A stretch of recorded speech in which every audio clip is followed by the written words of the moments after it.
It's Platt, and today we try a beer from one of Las Vegas's iconic breweries. That's next to Platt's Beer of the Week.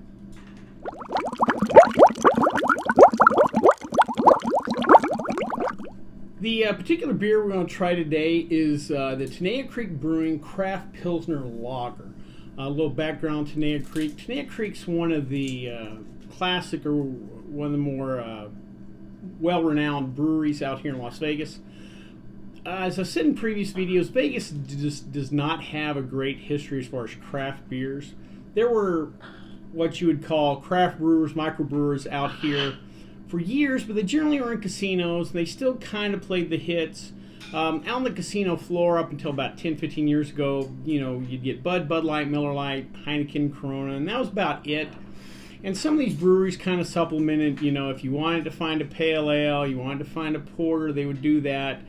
But they weren't doing any, hazy IPAs or milkshake IPAs or anything like that. But Tenaya Creek came along in 1999 and kind of started the new wave craft brewing, especially out here in Vegas. They were originally known as Tenaya Creek Brewing and Restaurant. They had a brewery, restaurant, and a video poker bar. Out here, the video poker bars are a big deal because if you have a mom and pop restaurant or bar, they just add so much additional revenue. When I moved to town, one of the things they said is that the video poker, the machines pay your rent, and anything you made over food and beverage was kind of profit. So they were an important aspect, and out here, because of that possibility, that helps something like a microbrewery who needs all the sources of income they can. But fortunately for Tenaya Creek, the beer spoke for itself, in that by 2008, they'd grown and become popular enough to where they decided to scrap the restaurant and focus on brewing good beer. They did keep the video poker bar, though, and I can attest to that because I've been on a couple of video poker heaters in that bar. So luckily they kept that video poker bar for a while. But again, they kept growing, kept expanding. Then by 2010, they decided to remodel the brewery and expand it more out into the old restaurant floor, expand capacity. And at that time, they also added a bottling line for the 22-ounce bomber bottles. We started to see the product out in our local liquor stores at the time, and it was kind of their next progression as a brewery, being more than just, a destination to have their beer. That was the only way you got their beer. They kept growing, kept expanding to the point where by 2015 they decided it was time to leave home. They sold their old location and moved to a warehouse downtown, and they're across the street from a burnt out hotel that was called Moulin Rouge. A little bit of Vegas history here. Moulin Rouge, back in the mob days, was the only casino in town that allowed African American guests, people, to stay and play there.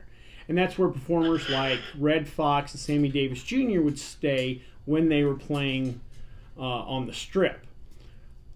Because of this, people like Dean Martin and Sinatra would go down there to hang with Sammy and the boys after the show, and they would get up and play with the band. And Moulin Rouge actually became real popular because a lot of people knew that's where you could go see the great entertainers. Well, somehow during the mob day, the place accidentally burnt down, and then everybody had to go back to the Strip, and it never got open again. But it is still a historical site just because, again, some of the great performers that stayed and played there in the past. And it's worth just driving by to check out. But across the street is Tenaya Creek's new production brewery. Their old location actually is used for a brewery now. It's called PT's Brewing. PT's is a pub chain out here. They have the video poker bars. There's somewhere between 50 and 60 of them. They keep adding them. It seems like every other week there's a new one. But that brewery produces beers that are poured in all those pubs. As of right now, I don't think they're selling anything in the liquor stores or grocery stores. I think it's just in the pubs. But so the old site itself is still pumping out beers. Tenaya Creek beers, besides here in Nevada, you can find them in Arizona, Utah, Southern California, and some parts of Western Canada. If you fly on the Legion Airlines, Legion's based here in Vegas, and if you're doing any flights on Legion in the western half of the U.S., Tenaya Creek's one of their craft beer options on their flights. So if you're on a Legion flight, give Tenaya Creek a try. This particular beer, their Craft Pilsner Lager, It's a highly awarded beer. Won gold at the 2002 Great American Beer Festival for the European Style Pilsner category. So, again, it's a highly thought of beer. Well, before we try this beer, though, let's check out the stats.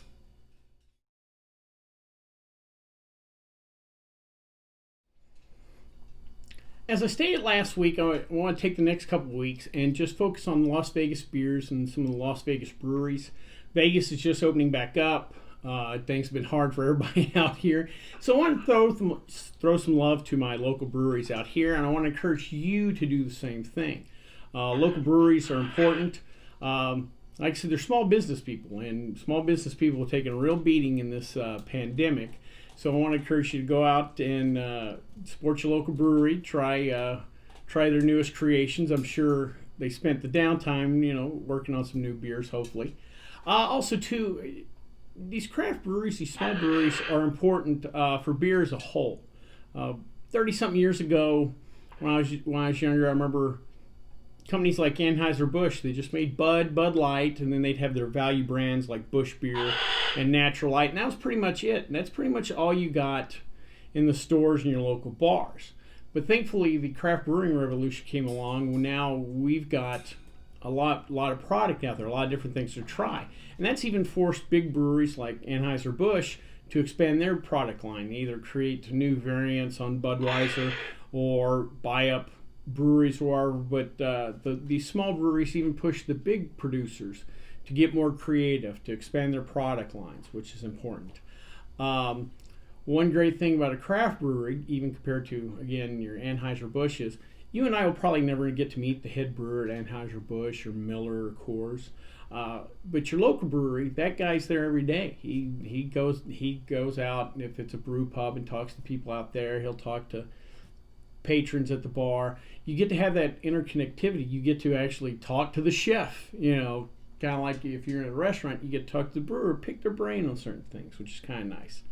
Also, too, the people that work at these breweries, they're your friends, they're your neighbors, they're part of the community, and it's always nice to lend support to the community.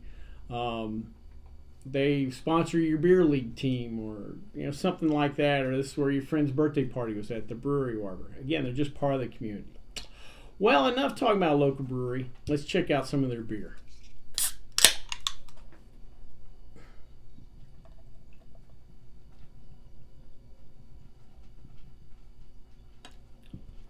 All right, plenty of effervescence. Nice light golden color. We get pretty good head. You got a little aggressive with that pour. Nice white head. Just a faint hint of malt. A little hint of hops. Let's give her a try. Wow, that's just a nice, crisp, refreshing beer. Faint hint of malt. Crisp kind of hop finish. The finish is medium minus, which is stylistically what you expect from this beer. Man, that's just a nice, easy drinker on a warm summer day. Yeah, I can definitely see how that won the gold medal. There's nothing. I kind of like beers like this because I think it's easy for breweries sometimes to just always want to push the envelope. Where I appreciate a well-executed beer in that style and that kind of sticks stylistically with it. One frustration sometimes is you'll see something called a stout and you're like, well, this doesn't taste like any stout I've ever had, and the periphery, the proliferation of ingredients or whatever that brewers can use now have kind of encouraged brewers to almost trick it up too much. And beers like this that are just well executed in their style, to me, are great beers. Again, the Pilsner style beers are close to what we as Americans have typically drank in the past, and that's a light European style lager. These Pilsners tend to have a little more hop bite to them, and again, the style of hops and the yeast style is a little different than the traditional American lager. But again, it's just a nice light drinking beer. It's a session beer. You can have, a few of these. I believe this is 5.5% alcohol, and that's usually kind of almost on the higher end. But again, compared to if we're drinking bocks or stouts or porters, you can have a few more of these. You don't have to worry about getting too whacked out on a couple of these. Oh, overall good beer.